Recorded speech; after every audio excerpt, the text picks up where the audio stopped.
Sobat Tren Hidup. Hai, teman-teman, kalau lagi ngomongin pengantin baru, apa sih yang kebayang di kepala kalian? Pasti ada campuran rasa bahagia, deg-degan, dan mungkin juga sedikit canggung ya. Jadi pengantin baru itu memang penuh warna, dan setiap harinya selalu ada hal baru untuk dipelajari tentang pasangan kita. Nah, di video ini kita bakal bahas serunya jadi pengantin baru dan gimana cara menikmati momen-momen indah di awal pernikahan. Siap? Yuk, kita mulai. 1. Awal yang manis. Semuanya terasa spesial. Masa-masa awal pernikahan itu ibarat bulan madu yang tak ada habisnya. Setiap hari seperti petualangan baru, mulai dari belajar kebiasaan pasangan, menikmati waktu bersama di rumah baru, hingga merasakan bagaimana rasanya hidup berdampingan setiap hari. Keintiman yang lebih dalam, kalau sebelumnya cuma pacaran atau tunangan, pernikahan membuka pintu untuk mengenal pasangan secara lebih intim, baik secara fisik maupun emosional.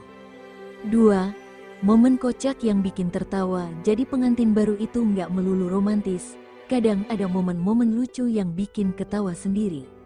Adaptasi kebiasaan, misalnya, tahu-tahu pasangan punya kebiasaan tidur ngorok atau suka ngobrol sendiri pas bangun tidur.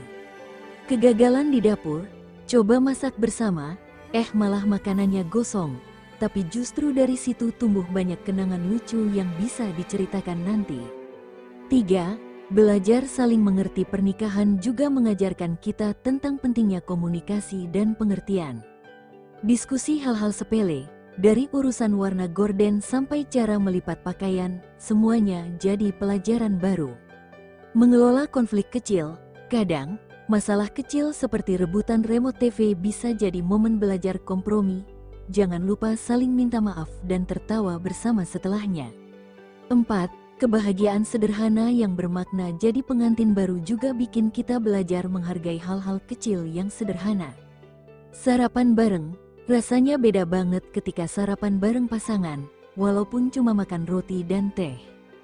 Berbagi rutinitas, mulai dari belanja bulanan, membersihkan rumah, atau sekadar menonton serial favorit di sofa bareng. 5. Tantangan kecil yang bikin dewasa. Tentu saja, nggak semua hari terasa manis.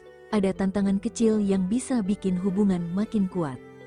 Manajemen keuangan, mulai belajar gimana cara mengatur anggaran rumah tangga bersama. Adaptasi gaya hidup, setiap pasangan pasti punya cara hidup yang berbeda. Tantangan ini justru bikin kita saling memahami lebih dalam. 6. Romantis yang gak harus mewah. Jadi pengantin baru itu gak melulu soal makan malam di restoran mahal atau hadiah besar. Gestur kecil yang bermakna, kayak bikinin teh hangat waktu pasangan capek, atau menyelipkan catatan cinta kecil di tas kerjanya. Pelukan spontan, jangan lupa, pelukan hangat di pagi hari bisa bikin pasangan merasa dihargai. 7. Rencana masa depan yang membawa semangat. Sebagai pengantin baru, ini juga waktunya untuk mulai memikirkan masa depan bersama. Rencana jangka pendek, misalnya, mau liburan kemana tahun depan atau belajar masak resep baru bareng-bareng. Mimpi besar bersama, diskusi soal rumah impian, karir, atau bahkan rencana punya anak bisa jadi momen yang mempererat hubungan. Tips menikmati masa pengantin baru. Bersyukur untuk hal-hal kecil, fokus pada momen bahagia yang Anda miliki setiap hari. Berkomunikasi dengan terbuka, jangan takut untuk membicarakan perasaan atau kekhawatiran. Luangkan waktu untuk kencan, walau sudah menikah, tetap jadwalkan waktu untuk kencan romantis. Ciptakan tradisi baru, misalnya, memasak bersama setiap minggu pagi atau nonton film favorit tiap Jumat malam. Kesimpulan, jadi pengantin baru itu penuh kejutan, tawa, dan pelajaran baru. Nikmati setiap momen dengan penuh syukur dan cinta. Ingat, masa-masa ini adalah fondasi untuk perjalanan rumah tangga yang panjang. Jadi, gimana pengalaman kalian jadi pengantin baru? Atau mungkin kalian punya cerita lucu yang tak terlupakan? Share di kolom komentar ya. Jangan lupa like, share, dan subscribe supaya nggak ketinggalan video menarik lainnya. Sampai jumpa di video berikutnya.